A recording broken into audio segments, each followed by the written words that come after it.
Hi, this is Privateer Station, and today we bring you day 528 of Russian invasion into Ukraine.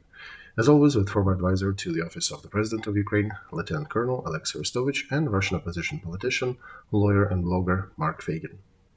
Thank you for your continuous support. Today's thanks go to Carolyn G. and Olga Lewis from our members section, and of course to Igloo 1027 and Hello 315 for their super thanks. Thank you all, and with this, let's deep dive into day 528. Enjoy. Dear friends, glad to see you all on Feygin Live. This is Saturday, August 5th. Time is 3 minutes past 10 in Kiev, same in Moscow. We're doing our usual stream, day 528 with Olexiy Arestovych. Olexiy, good evening. Good evening, everybody. How did you celebrate your birthday? Working, as usual. No special celebrations or anything? No. Well, alright. We still congratulate you with the past birthday from all our viewers with your 48 years on this planet. And now, please, to all those who are viewing us, help others to join us, share links, click the like button, and do not forget to subscribe to Feygin Live, to Olexiy Arestovych, and if you have not done that yet, to Privateer Station if you are listening or watching that stream in English. Let's start maybe with the news. It kind of expected, right, that with the use of water-based drones, it'll finally reach some targets there. Pretty big distance, right? Near Novorossiysk, the whole tanker, right? It's rather far. Oh, not only tanker, it's also the big personnel carrier. And that vessel carries a lot of things to Crimea, starting from equipment to other support. And that's another vessel that was used for relocating troops. And the tanker is also pretty expensive, and there are not too many of them.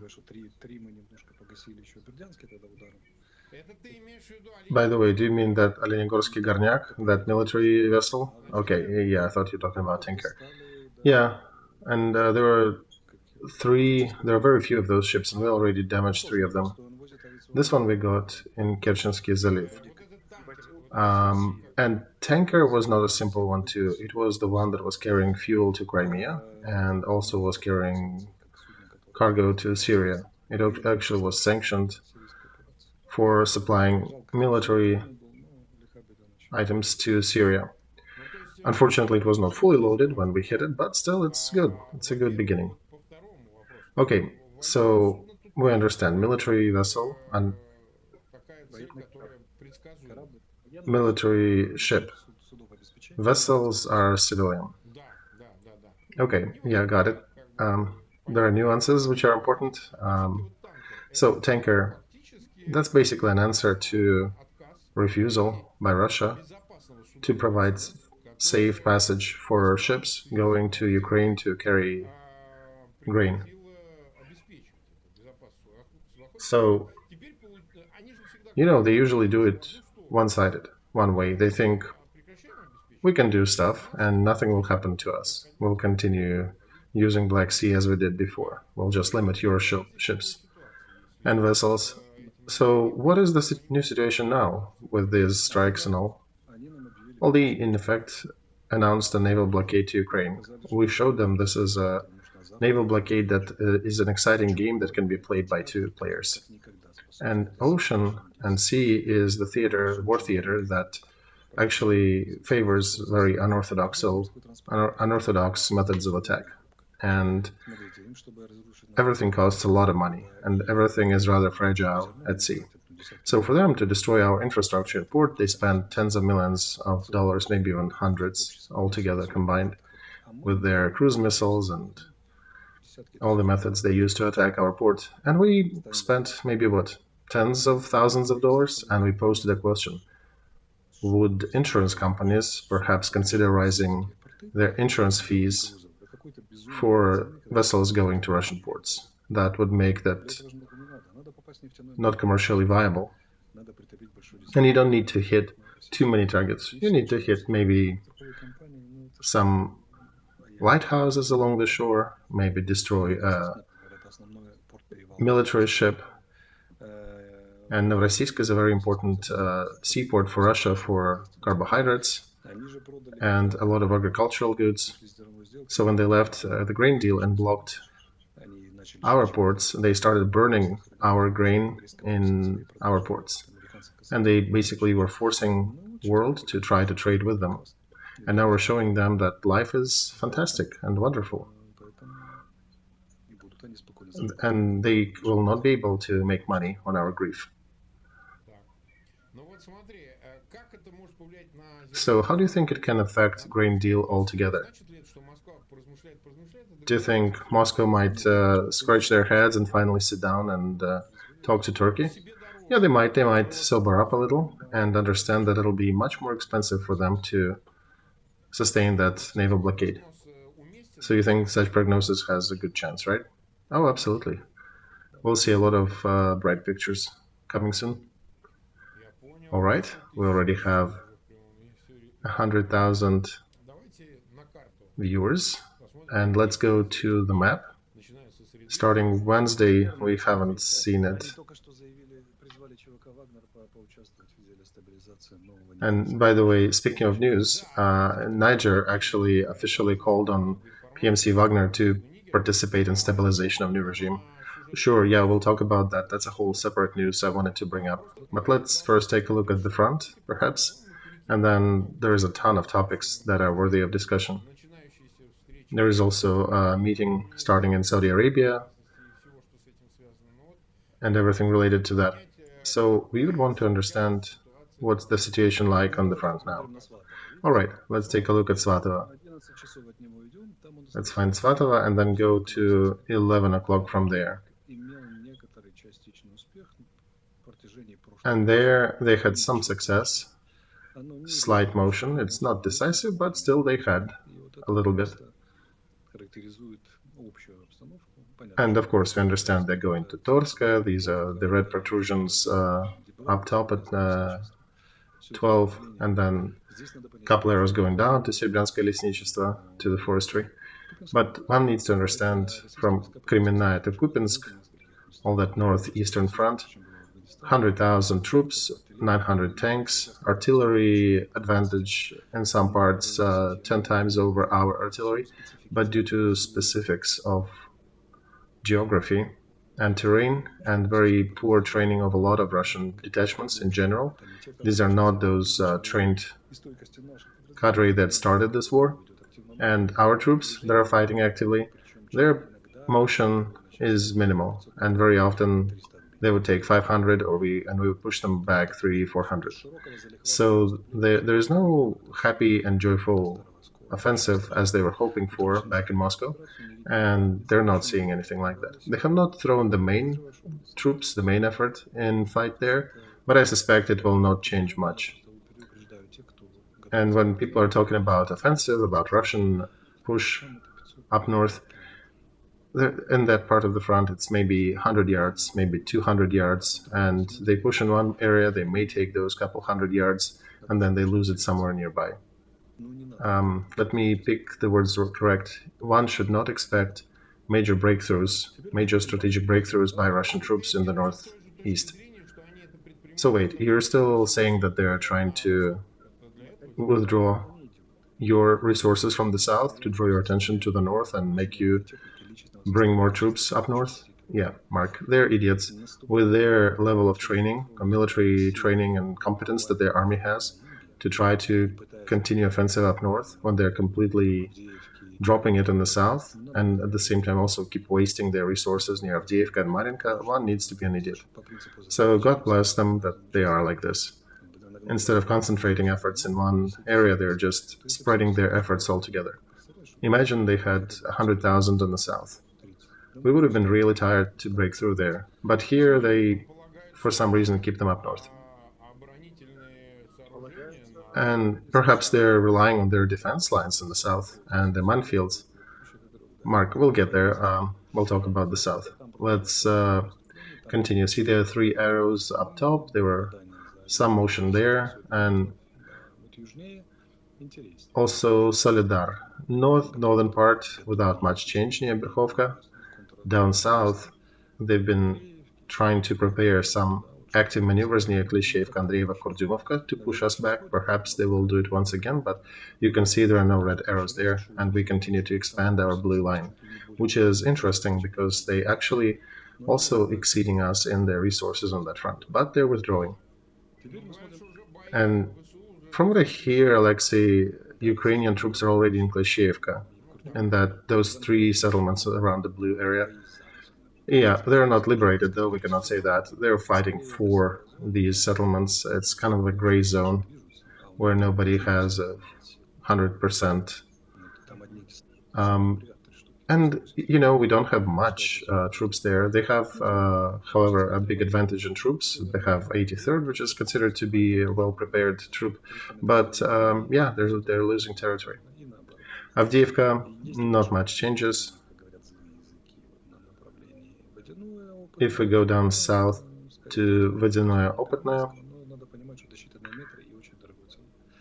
they may have a little bit of push there, but without much changes or much successes on the front line. Vuglidar, you can see some blue in the middle of the map. That's where we got some area, some tactical advantage. Nothing major, but we didn't expect to be able to. Then we come here back to Staromayorskaya, Novomlinovka, and Novodonetskaya, Kermenchik. And you can see the red diamond with Staromlinovka in 6 o'clock of this map, roughly. So some reporters on the Russian side are saying that near the red diamond, the situation is much worse for them. All of a sudden, it's worsened. And this map doesn't reflect that, but they're commenting and requesting more assistance down south. So it's interesting. And the southern front is a slow but continuous push. And they have not withdrawn yet. They have not crumbled, of course. But they're definitely wavering, and definitely wavering on 3 different parts of it. And they don't have much resources to call our push, because they already have about 80% of their troops engaged with reserves.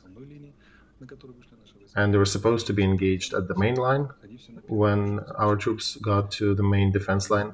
But they actually threw all the reserves to try to stop us even before we reached their fortifications, while we have not really engaged our reserves at all. And our dear allies are not really understanding what are we doing with our reserves, and God bless them, good that they don't. We will not tell all the secrets here and live stream, but we definitely have an interesting strategy there. Rabotina, that's another perch that we cut out of their map, and you can see that it's a controlled, general, and gradual expansion of our territory. Rabotina, Verbovoye, which I think will eventually crumble that part of the front. And by the way, that's the real line of defense. That's the first fortification line, which is supposed to be super scary and super strong. But as we see, nothing much happening. It doesn't really stop our troops from expanding the territory. Also near Pitikhatki, towards 10 and 9 o'clock on this map, we are destroying 10 to 20 artillery units per day. And if initially they started 900 to 1200, then all of a sudden, if you end up with 300 after our work here in the south, it'll be very difficult to provide enough artillery coverage for the whole southern front with 300 units. And also, of course, near the river, near Olexiy, near Antonov Bridge, with small forces, we cross rivers, our special operations cross river, and keep harassing the enemy on the other side. And we also continue destroying their ammo dumps and their military targets and forward command posts. By the way, they're just finished with another attack on Ukraine, the Russian side, and there are some reports that there have been some launches from Belarus side, which needs to be double checked and verified. This is still too fresh to comment. This hasn't happened for 9 months already, and if it is a change, then it will change some situation strategically, but it needs to be verified. And they were again hitting some targets, some villages and settlements where they think they can hit some people who are really spoiling their lives, who are reaching out to them with far-reaching missiles and control them from there, but they're not too effective in hitting our targets. All right.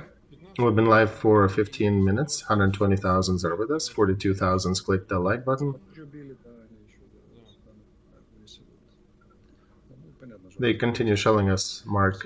Also, they shelled Kherson. There were some wounded doctors, wounded communal or city services people. I don't have data about dead, but I heard information that there were civilians wounded.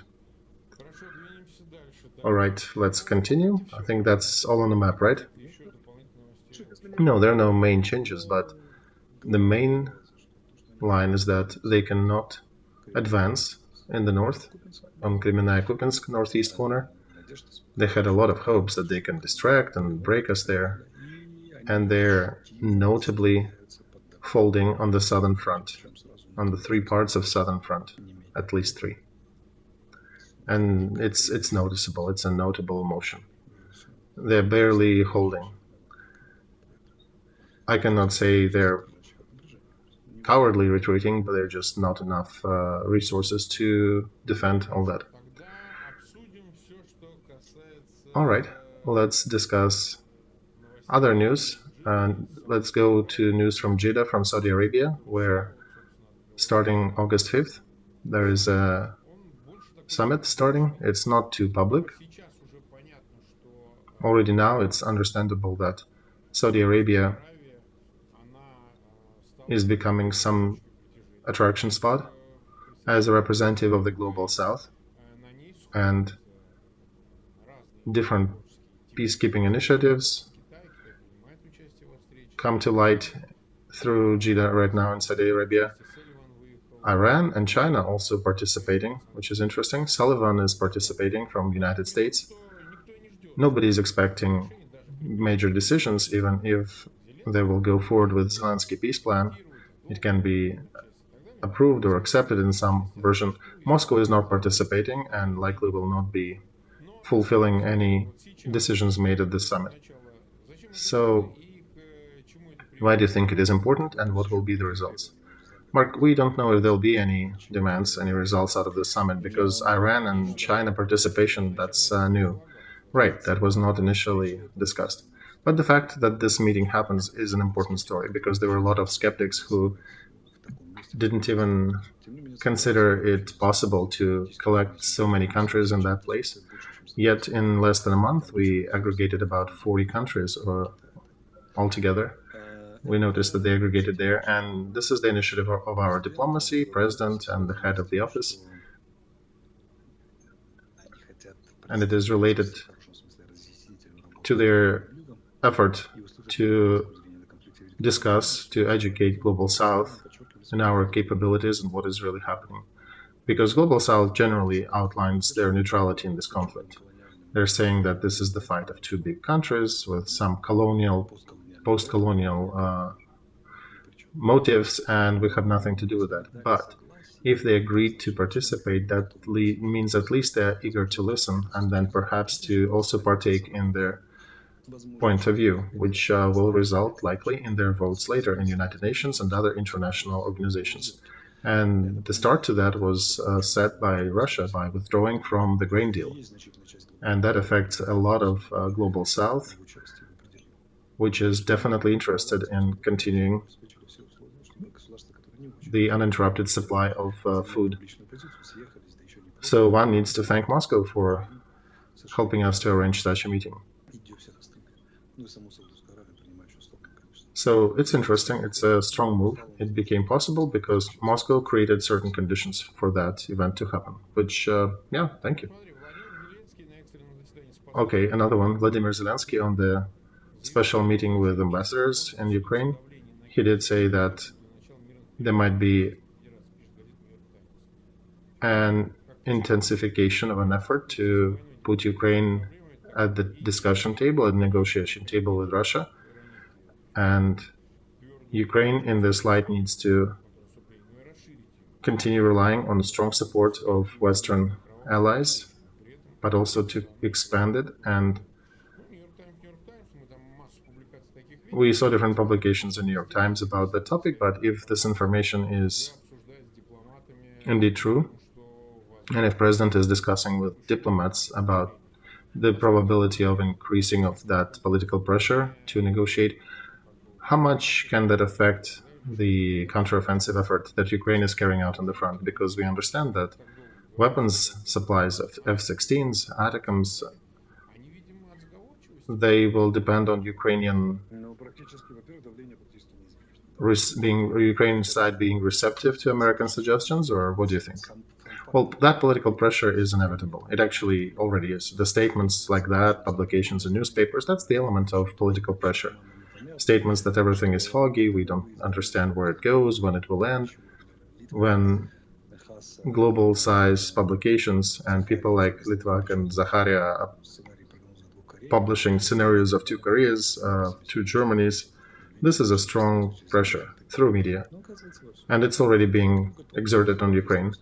We withstand that. You can actually see what are we doing looking at this pressure. I think that Russian ship, Olenivod, whatever, deer breeder, that military ship that was swimming on its side, that was moving on the side yesterday on the pictures. Perhaps the captain of that vessel can tell the world how much do we consider or cave to that pressure.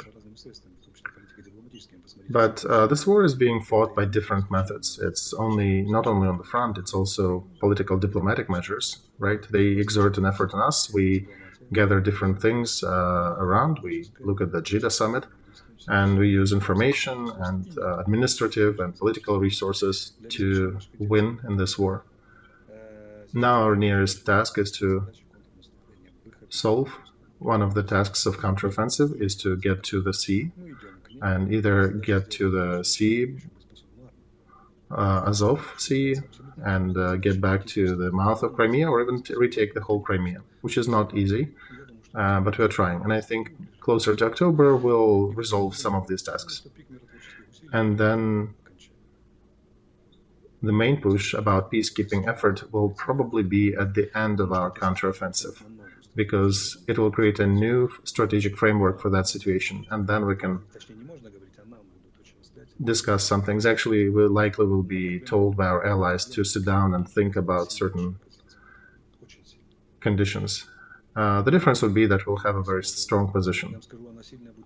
I'll tell you, it'll be a very strong position even if we stop at Melitopol and Takmak line. That means that the ground route to Crimea would already be cut, because we'll be intercepting everything that can move on the road that connects it. So this is my deep conviction at this moment that this is how it likely will unfold. As we succeed in the south, there'll be an extra pressure exerted on us.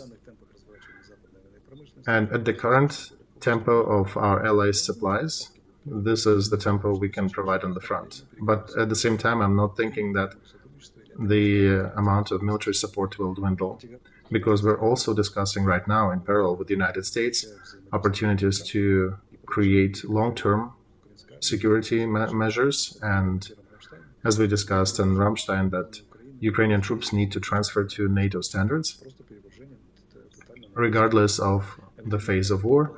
And if that is going, then all this NATO armor and weaponry needs to be modernized, needs to be provided, needs to be supported, and that means that our military-industrial complex will need to pick up on that too, and our closest NATO countries will have to provide enough NATO support in terms of engineering and production closer to Ukraine territories as well. Of course, there is some slowdowns, there is some anti-corruption rhetoric that the West is bringing up and connecting certain issues with it, but one needs to understand the general supply will not evaporate. There can be perhaps an understanding that the West doesn't want to totally annihilate Russia in this war, but they definitely do not want to give Putin an upper hand. And when we reach the sea in the south, and when we'll put Crimean Bridge under threat, situation will be much different, and it'll be a very different framework for discussion then. That's why Crimea is so shifty and active in the media in Russian. That's why Niger is also trying to bring attention and screaming for Wagner. And that's why in Belarus they're trying to expand Wagner and actually recruiting Belarus people, to Belarus citizens, to staff Wagner, because they understand what counteroffensive means to Russian regime. They understand they'll lose a lot of initiative and they need to trade for something. They need to trade it for grain deal, threat of hunger, maybe threat to Lithuania and Poland. By the way, Polish and Lithuanian presidents met. And Lithuanians limited the activity on the border crossing with Belarus. So that situation is also heating. And we understand that Kremlin is escalating and creating negotiation platforms and positions for that. Kremlin, from psychological point of view, is an interesting entity, because even from the beginning of war, they've been behaving themselves from the position, please notice us, sit down at the table with us and talk to us, because we do like that attention. All right, another news. Ukrainian security service head Maluk commented the attack on the tanker in Kerch, calling it special operations, and he's saying that in order for these operations to cease, Russian troops have to withdraw from territorial waters that Ukraine considers its own. And this attack on the tanker SIG was a joint operation by Ukrainian special forces and military, and the naval naval UAV had 450 kilos of TNT equivalent on it. How can you gauge that? Mark, they flooded the machinery on that tanker. They flooded the machine department. So seawater, salt water, and machines, they're not friends. Even after they tow it back to the port, it'll take a lot of money and time to basically rebuild the whole machine department of the tanker. So it's expensive. Okay, let's go to African things. It's minute 28 of our stream. Situation with Niger in Africa is escalating. There are some circumstances under which neighboring countries, which are independent from Moscow and Wagner influence, are considering military intervention to Niger to get rid of military junta, which overthrew the duly elected president of the country. So represent the presidential force that was removed represents also Arab minority in this country, and the military who are taking over, they are representing an African ethnic group that is taking over. And they appointed the leader, a guy who was military leader, a guy who was trained in the United States as a military. I don't know if that has in relation to that. But by the way, France press also mentioned that there are no direct evidence elements linking Wagner with that coup. Perhaps they were not directly participating, but no one can say that they did not participate at all. And Mark, they were invited to support new government of Niger, right? So these groups that took power in the country in Niger, they actually invited PMC Wagner to come help them. So I think it's favorable for Wagner. They can come there and say we were invited. And they likely can capitalize on this situation. What do you think? I think this is the connected strategy when we discussed with Tikhanovskaya from Belarus. This is the same strategy where Moscow is doing hybrid aggression against the West itself, against NATO and European Union and their interests by finding levers that are usual to them through certain military juntas in Africa, and they're using their gray instrument like PMC Wagner, and they're looking to see how the West will react to that. And how the West will react to that, for now, Mark, very reservedly and irrelevantly. That's how the West is reacting to that. All right, so France says that they're not recognizing new junta in Niger, and they're not considering any of the treaties cancelled between two countries. Ministry of Foreign Affairs has made a statement that the government of Mohamed Bazoum is the only one that France recognizes. And by the way, in Niger, they have about 1,500 of French military that were jointly working with Niger military against local jihadi forces. So I understand it's probably French Foreign Legion. I doubt it's maybe it is parts of French regular military. But why don't they participate in restoring order in this country? In this case, when France was accused that they're planning to participate with other African countries militarily to remove the forces that initiated the coup from power, France said, no, we're not going to. But when we speak about these situations, we understand this is the only way. We understand that presence on the African continent of the West, it's not just money and economy. It's, first of all, presence of troops, presence of force to basically tear somebody's ears off when they're being belligerent and threatening coup. That happened before in the 80s, even in the 90s. Then eventually it dwindled, and now it's at about zero. So it's quite unclear if Western military are going to indicate their presence there at all through the military force that they have on African continent. Mark, we'll see. We'll see how the event unfolds, if there'll be an intervention of the countries of the Western Alliance into Niger to remove junta. Perhaps West will join and provide logistics, intel, and arms to support them, because 1,500 is not enough to resist junta, however capable they are, comparable with the forces that came to power. It's just not enough. It's also the question of supplies. I mean, you can shoot for 3-4 days, but after that you have food, ammo, other things that you need. So while the events are unfolding very intensively there, we'll see how that goes in the next few days. And then maybe join together with the forces of the Western African Union, then these 1,500s might play an important role in that effort. But then, why wouldn't they bring 3 more detachments like that and increase it 3 times? French is a strong country. They actually have nukes. They have 10 submarines with ballistic nuclear missiles. They have pretty strong military, so we'll see. We'll see if they'll decide to use it.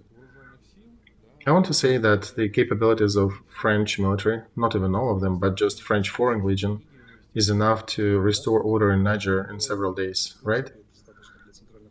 Yeah, and generally they had enough forces for Central African Republic and Mali. No, Wagner, of course, won't be able to resist it. Macron is an interesting man who, in terms of 1 week, can regret colonial past of France and then also say the next day that he's not going to apologize for the colonial past. So I think they just don't know which model to offer. They don't know where to go. They had a model of normal economic relations, and now their logistics with uranium supply to France will be breaking, and France will be facing probably an economic crisis due to energy crisis with uranium, because most of their energy is being generated by nuclear. So this is not a small problem for France. And right now, French politicians need to decide what kind of politics they're following in Africa, and in general, what international politics they're following. All right, we've been live for about 35 minutes. The other news, American CNN is saying that Putin wants to extend the war till the next elections to probable victory of Donald Trump.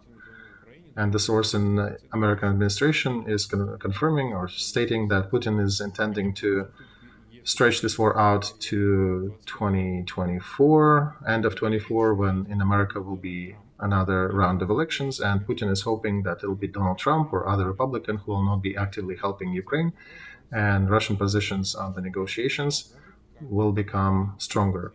He is hoping that Trump will help him, and one of the CNN sources is saying that Trump will help him. So, as we do not see or know the exact future, we do consider that. And CNN source was also saying that it is one of the strategies of Putin to just exert this war to the next elections. And Trump is one of the favorites on the Republican side in the elections, and one of his opponents, Chris Christie, visited Ukraine recently and said that U.S. support to Ukraine needs to be maintained at least at the current levels. But Olexiy, let's imagine that if it's not Trump, but Biden at his late 80s decides to win or manages to win these elections, and do you think it gives any chance? I'm going from the opposite, because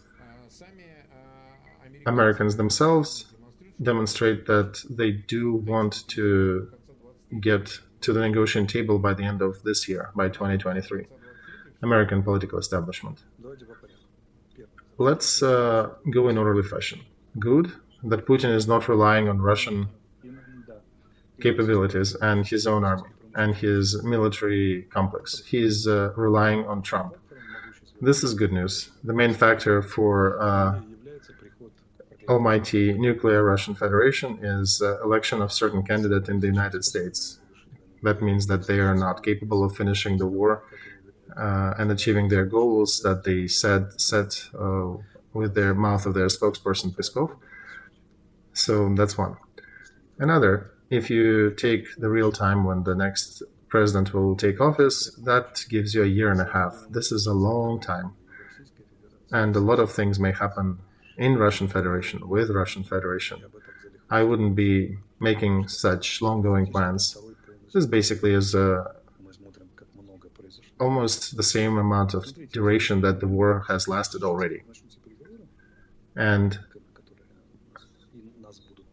there'll be negotiations efforts starting soon that we will be asked actively to participate in. And they'll be asking Kremlin to actively participate that. Right now, let's remember how Putin became a criminal in Hague. He had a chance to not become a criminal if he did not have an idea about winter offensive and hitting energy infrastructure of the country. And there was an effort back then as well to put both countries at the negotiation table. Burns was traveling Istanbul and other places. And when we took Kherson, there was another time when the topic has risen again. Perhaps Vlad should not go to winter offensive. But what did he do in response? He joined Ukrainian territories into Russian constitution as a territory. And now it's a very difficult step to undo, because in Russia, changing territorial integrity of the country is a criminal punishment, is a criminal offense. So it's not so easy to give it back. You'd need to rewrite the constitution, and he cut this maneuver for himself off. And then when there was another peace initiative, he started with more winter offensive, and it didn't go far, right? They took Solidar and Bakhmut, but that was about it. And at the end of it, he became a military criminal. I think the West, by that time, recognized Putin as a person whom they cannot negotiate with. And then the question, whom can we negotiate with and whom can we agree with?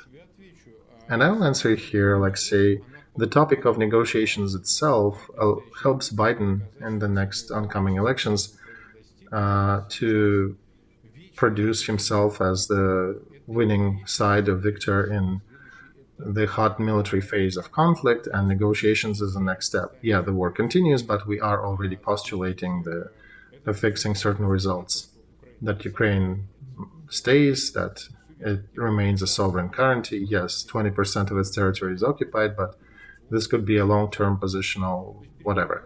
So negotiations is also important for current American party in power to demonstrate locally as another token or achievement that they can play on. And they can be continuing their effort in consulting and all that effort. But Mark, what if Putin will not go negotiating?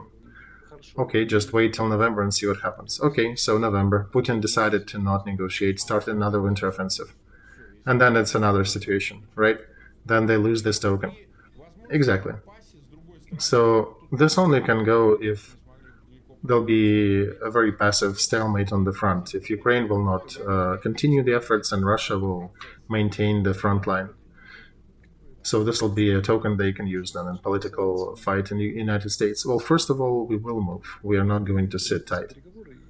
And that initiation about the idea, hey, let's sit down and negotiate, half of Ukrainian or majority of Ukrainian population is getting real upset about that because they do want the borders of 1991.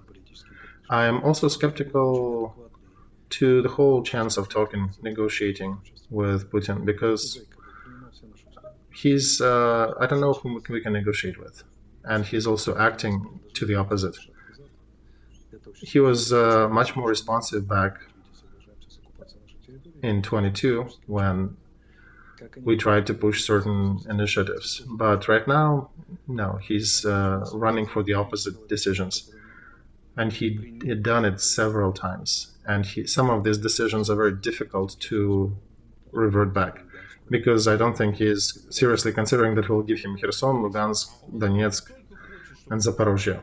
Well, the problem is that he not only wants these territories, he also wants the second part of his task, that negotiations about NATO membership should also be satisfied. And this is not even possible, right? This is even beyond territorial loss. Well, we can start these negotiations, but they'll lead to nothing if he's not accepting any of our terms. So all these negotiations, so what? Our diplomats will come and speak. What's going to come of it? We'll see, right? And by that time, a lot of things may happen. If they start fires on the border with Lithuania and Poland, it'll be interesting to see the Western position. If they attack Poland, we'll see what that'll be a whole other escalation. I don't know what your NATO is worth if you don't destroy everything that Putin has. Poles are telling us that Wagner is trying to poke their border, and we are being put at the negotiation table? No, in this scenario it'll be nuts if NATO will be directly attacked. All right, we've been live for 40, almost 3 minutes. Last news, we discussed what to do with corruption in Ukraine, right? And I'm not going into internal things of Ukraine. I'm trying not to comment on that. Everybody knows I'm not poking and prodding your internal situation. I don't think I have the right to do that. But regardless, I did mention that it's a good practice when a corruptioner is being sent to the front line to, I guess, wash his crimes with his blood, like it has been before in the previous wars. But one of the congressmen of the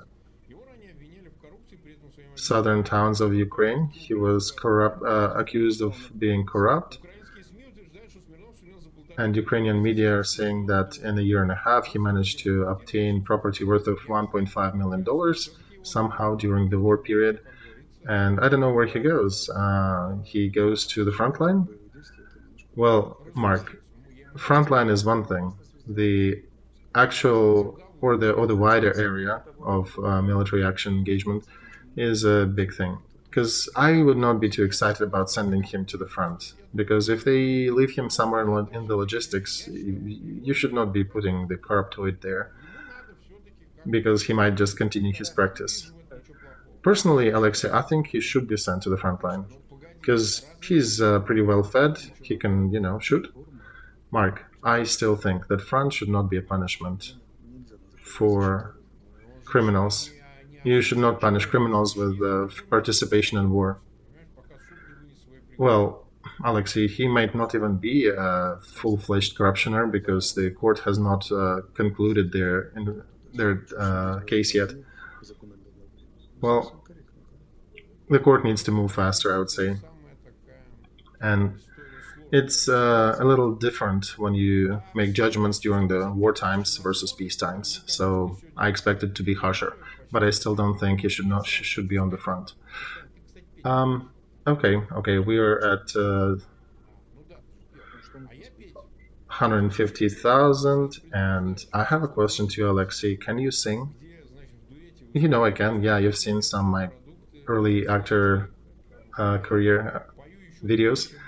Well, okay, you might, but I can't. I don't sing. So when you see videos on YouTube when supposedly us are singing, this is AI generated videos. Please stop poking me.